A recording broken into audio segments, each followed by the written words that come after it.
Hello YouTube family, welcome to ultimate movie explainer. आज हम देखेंगे wrong turn 6 the final resort को। तो मूवी के स्टार्ट में हम डारिया और निक को देखते हैं जो वेस्ट वर्जीनिया के जंगल में बाइक राइडिंग कर रहे थे और वहीं पर थ्री फिंगर भी उनका पीछा कर रहा था। थ्री फिंगर मौका देखकर निक पर तीर से अटैक करता है जिसकी वजह से वो अपनी बाइक से नीचे गिर जाता है। या हम डारिया को देखते जो अपनी बाइक से उतरकर निक के पास उसे देखने चली जाती है। तभी थ्री फिंगर और एक तीर चलाता है जो निक के मुंह के आर पार हो जाता है। डारिया ये सब देखकर अपनी बाइक लेकर वहां से भागने लगती है। वो इतनी डरी हुई होती है कि उसे उसके आगे रेजर वायर भी नहीं दिखाई देती और डारिया रेजर वायर में फंसकर नीचे गिर जाती है। वो रेजर वायर डारिया की आंखों में इतनी बुरी तरह धंस चुकी थी जिसका एक छोर वन आई और दूसरा छोर सॉटूथ ने पकड़ा हुआ था। डारिया इतना चिल्ला रही होती है कि तभी वन आई और सॉटूथ उसे वैसे ही हवा में उठा लेते हैं।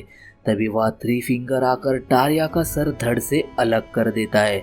सीन कट होकर हम डैनी, टोनी और उसके कुछ दोस्तों को देखते हैं जो हॉप स्प्रिंग होटल में घूमने जा रहे होते हैं। असल में कुछ दिनों पहले डैनी के नाम पर एक लेटर आया हुआ था जिसमें लिखा था कि तुम हॉप स्प्रिंग्स होटल के ओनर हो। उस लेटर को पढ़ के डैनी इतना खुश होता है इसलिए वो अपने दोस्तों के साथ होटल जाने का प्लान करता है। जब डैनी और उसके दोस्त होटल आते हैं तब सैली और जैक्सन जो उस होटल के केयरटेकर थे वो डैनी का वेलकम करने बाहर ही खड़े होते हैं। पर जब सैली और जैक्सन डैनी के साथ उसके दोस्तों को देखते हैं तब वो मायूस हो जाते हैं क्योंकि उन्हें सिर्फ डैनी की ही आने की उम्मीद थी। दूसरी तरफ हम एक बूढ़ी औरत को देखते हैं जो होटल से चेकआउट करने वाली थी। तभी कॉरिडोर में से एक उड़ती हुई कुलाड़ी आकर सीधे उस बूढ़ी औरत के छाती में घुस जाती है। तभी जैक्सन वहां आकर उस बूढ़ी औरत की गर्दन मरोड़कर उसे मार देता है। यहाँ डैनी और उसके दोस्त होटल के अंदर चीज़ें देखकर काफ़ी खुश होते हैं क्योंकि ये सारी चीज़ें पुराने ज़माने की थी और ये अब डैनी की होने वाली थी। रात होने पर हम जैक्सन को देखते हैं जो जंगल में उन तीनों भाइयों से मिलने जाता है और उन पर गुस्सा होता है ये कहकर कि तुम्हें उस बूढ़ी औरत को ऐसे नहीं मारना चाहिए था। या हमें पता लगता है कि वो तीनों भाई और जैक्सन चारों सिबलिंग्स है और सैली भी इनकी ही बहन होती है। अगली सुबह टोनी डैनी को ढूंढ रही होती है कि ढूंढते ढूंढते उसे कॉरिडोर में जैक्सन दिखाई देता है जो जमीन पर गिरा खून साफ कर रहा था और ये वही जगह थी जहां उन्होंने उस बूढ़ी औरत को मारा था। टोनी बिना कुछ रिएक्ट किए वहां से चली जाती है। दूसरी तरफ ब्रायन और जिलियन दुकान से कुछ सामान लेकर बाहर आते हैं और वो बोर्ड पर देखते हैं कि इस एरिया में काफ़ी सारे लोग मिसिंग हुए हैं। तभी एक ऑफिसर आकर उसी बूढ़ी औरत का फोटो मिसिंग लिस्ट पे लगाता है जिसे पिछली रात उन भाइयों ने मार दिया था। यहाँ जैक्सन डैनी को अलग अलग किस्म के हथियार दिखाता है। डैनी को सारे हथियार काफ़ी पसंद आते हैं जिसमें से वो एक क्रॉसबो उठा लेता है। जैक्सन डैनी से कहता है कि चलो हम शिकार पर चलते हैं। जैक्सन और डैनी जब शिकार के लिए जंगल में जाते हैं तो उन्हें वहाँ एक हिरन नज़र आता है। जैक्सन डैनी को शिकार करना सिखाता है। असल में जैक्सन डैनी को इंसानों को मारने की तरकीब सिखा रहा था। यहाँ डैनी क्रॉसबो से उस हिरन को मार देता है और वहीं पर उसी तरह थ्री फिंगर भी शेरिफ को मार देता है। हम डैनी के बाकी दोस्तों को देखते हैं जो पूल में नहा रहे थे।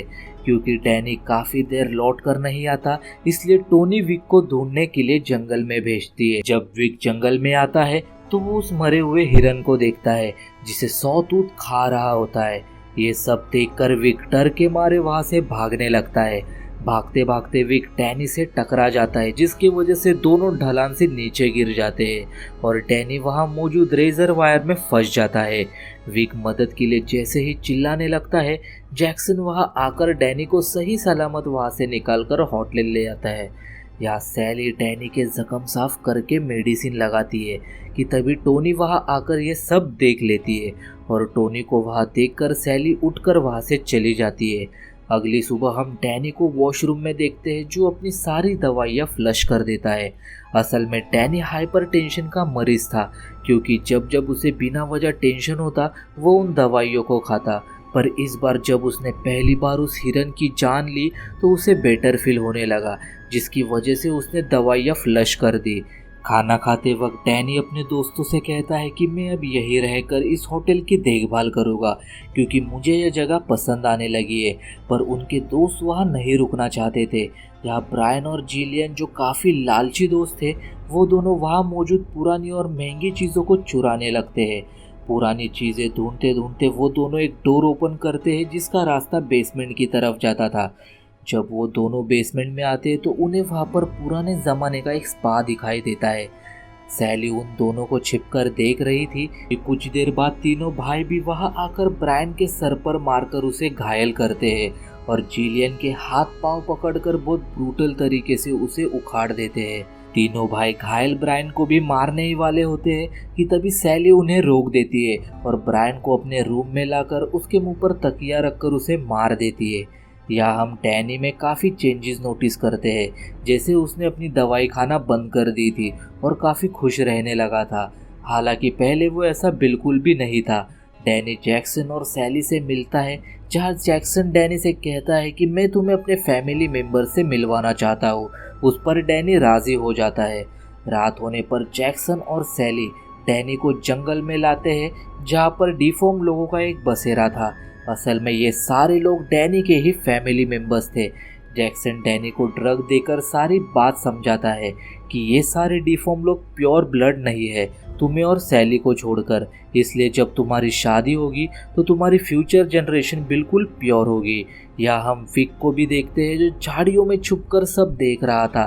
तभी पीछे से सौत उतारकर विक को पकड़ लेता है। विक डैनी से कहता है कि इन्हें कहो कि मुझे छोड़ दे, पर डैनी उसकी एक नहीं सुनता और कहता है कि मैं इसे नहीं जानता। और तभी थ्री फिंगर विक को उल्टा लटकाकर उसका गला काट देता है। गिरते खून को सारे मौजूद डिफॉर्म लोग प्याले में भरकर पीने लगते हैं और एक खून का प्याला सैली डैनी को भी पिलाती है। सुबह जब डैनी होटल आता है तो उसके मुंह पर लगे खून को देखकर टोनी परेशान हो जाती है और कहती है कि अब हम यहाँ से चले जाएंगे। उस पर डैनी टोनी से कहता है कि तुम सब यहाँ से चले जाओ, पर मैं यही रुकूंगा। हम यहाँ देखते हैं कि डैनी अभी भी उस ड्रग के नशे में है जो कल रात सैली ने उसे दिया था। सभी लोग जाने से पहले किचन में जाते हैं, जहाँ वो जैक्सन को देखते हैं जो इंसानी मांस को काट के उसे पकाकर खा रहा होता है। ये सब देखकर वो खुद को संभालते ही है कि उन्हें सामने फ्रीजर में जिलियन का कटा हुआ सर दिखाई देता है, जिसे देखकर वो डर के मारे वो सब वहाँ से भागने लगते हैं। पर वो तीनों भाई उनके पीछे पड़ जाते हैं। टोनी और रॉड तो वहाँ से भाग जाते हैं, पर वो तीनों भाई चार्ली को पकड़ लेते हैं और एक पाइप की मदद से तब तक उसके पेट में पानी भरने लगते हैं जब तक उसका पेट फट ना जाए। या हम टोनी को देखते हैं जो डैनी के बगैर जाना नहीं चाहती थी, इसलिए वो एक गन लेकर उसे ढूंढने चली जाती है। यहाँ रॉड भी खुद को बचाते बचाते एक बियर ट्रैप में फंस जाता है, जिसकी चेन वो तीनों भाई खींचकर रॉड को पास लाते हैं और एक चाकू की मदद से उसे भी मार देते हैं। टोनी डैनी को ढूंढते ढूंढते बेसमेंट में आती है, जहाँ उसे सैली नजर आती है और यहाँ दोनों की फाइट होती है, जिसमें टोनी सैली के चेहरे को गर्म पानी में डाल देती है, जिसकी वजह से उसका चेहरा पूरी तरह बिगड़ जाता है और भागकर गन लेकर उसे शूट कर देती है। तभी डैनी वहाँ आकर टोनी से गन छीन लेता है और सैली को देखने चले जाता है। डैनी टोनी से कहता है कि तुम जल्दी यहाँ से भाग जाओ। टोनी जब वहाँ से भाग रही होती है कि तब जैक्सन टोनी को पकड़कर उसे मारने लगता है, पर जैसे तैसे टोनी जैक्सन के पैंट से चाबी निकालकर जैक्सन की दोनों आंखें फोड़ देती है और उसे मार देती है। इससे पहले कि टोनी वहाँ से भाग पाती, डैनी वहाँ आकर टोनी पर गन तान देता है, क्योंकि टोनी डैनी और उसके फैमिली के बारे में सब कुछ जान चुकी थी और वो नहीं चाहता कि टोनी जिंदा बचे। तभी पीछे से तीनों भाई आ जाते हैं और डैनी के कहने पर थ्री फिंगर टोनी को जान से मार देता है। नेक्स्ट मोमेंट हम कुछ दिनों बाद का सीन देखते हैं, जहाँ पर डैनी अब इस होटल को चला रहा था और वहाँ आने वाले फैमिलीज को वेलकम कर रहा था। दूसरी तरफ हम तीनों भाइयों को देखते हैं जो इंसानी मांस से बना खाना वहाँ के फैमिलीज को खिला रहे थे। और इसी के साथ इस मूवी का एंड होता है। दोस्तों, इस मूवी की एक्सप्लेनेशन कैसे लगी कमेंट बॉक्स में डालना मत भूलना। एक्सप्लेनेशन अच्छी लगी हो तो वीडियो को लाइक और चैनल को सब्सक्राइब कर देना। हम मिलते हैं अगली वीडियो में न्यू मूवी एक्सप्लेनेशन के साथ। Till then stay safe, thanks for watching, bye.